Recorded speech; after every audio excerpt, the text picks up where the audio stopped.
রিটেনশনের শেষ তারিখ একেবারে দরজায় করা নাড়ছে। আর মাত্র দুদিন, তারপরই সব ফ্র্যাঞ্চাইজি তাদের তালিকা জমা দেবে।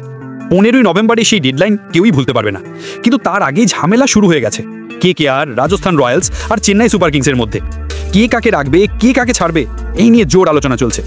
এই ভিডিওতে আমরা জানবো কেকেআরের রিটেনশন নিয়ে কি ভাবনা চলছে। 4-5 জন ক্রিকেটারকে ছেড়ে দিতে পারে তারা, আর সেই তালিকায় উইকেট কিপারও আছে। তাহলে প্রশ্ন উঠছে, কেকেআরের উইকেট কিপিং করবে কে? এই নিয়ে অভিষেক নাইয়ার আর ভেঙ্কি মামা বেশ চিন্তায় আছেন। আমাদের মতে অঙ্কিত রঘুবংশীর ওপর ভরসা রাখা যায়। মুম্বাই লিগে ক্যাপ্টেন্সি করেছে, কিপিংও করেছে। অভিষেক নাইয়ারের সঙ্গে তার সম্পর্কও ভালো। যদি নাইয়ার তাকে চায় তাহলে কেকেআরের কিপিংয়ের দায়িত্ব নিতে পারে সে। তার কিপিং দক্ষতা আছে, প্র্যাকটিস ম্যাচে তাকে দেখে নেওয়া উচিত। কেকেআরের স্পিন অ্যাটাক, সুনীল নারিন, বরুণ চক্রবর্তী আর পিসে হাসিদ রানা যে 150 কিমি গতিতে বল করে, এই সব সামলাতে পারলে অঙ্কিত রঘুবংশী হতে পারে কেকেআরের ভবিষ্যৎ উইকেট কিপার। তার বয়সও কম, তাই লং টার্মে খেলতে পারবে। যদি মিনি অকশনে ভালো কিপার না পাওয়া যায় তাহলে কেকেআর হয়তো অঙ্কিতকেই দিয়ে দেবে কিপিং আর ওপেনিংয়ের দায়িত্ব। সবটাই নির্ভর করছে ম্যানেজমেন্টের উপর। এবার আসি চেন্নাই সুপার কিংস আর রাজস্থানের ঝামেলায়। শোনা যাচ্ছে সঞ্জু স্যামসন যাচ্ছেন চেন্নাইয়ে, তার বদলে চেন্নাই দিচ্ছে রবীন্দ্র জাদেজা আর স্যাম কোরানকে।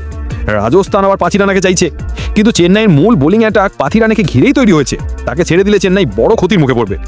2025 সালে চেন্নাই একেবারে ভেঙে পড়েছিল, 5 বারের চ্যাম্পিয়ন হয়েও কিছুই করতে পারেনি। এবার তারা টপ ব্যাটিং আনছে, টিমকে শক্ত করছে। পুরনো চেন্নাইকে আবার দেখা যাবে 2026-এ। কি আর এবার ভুল করবে না।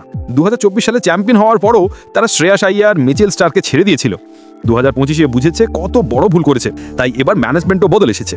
চন্দ্রকান্ত পণ্ডিতকে ছেড়ে দিয়ে অভিষেক নাইয়ারকে হেড কোচ করা হয়েছে। নাইয়ার গৌতম গম্ভীরের পরিচিত, কোচিংও পড়েছে একসঙ্গে। দরকার পড়লে গম্ভীরের পরামর্শ নিতে পারে। সব মিলিয়ে 2026 আইপিএল কেমন হবে সেটা দেখতে হবে। কেকেআর কি পারবে মিনি অকশনে ভালো ক্রিকেটার আনতে? তোমাদের মতামত জানাও কমেন্টে। ভিডিওটা ভালো লাগলে লাইক করো আর সাবস্ক্রাইব করে পাশে থাকো। শেষ পর্যন্ত দেখার জন্য ধন্যবাদ।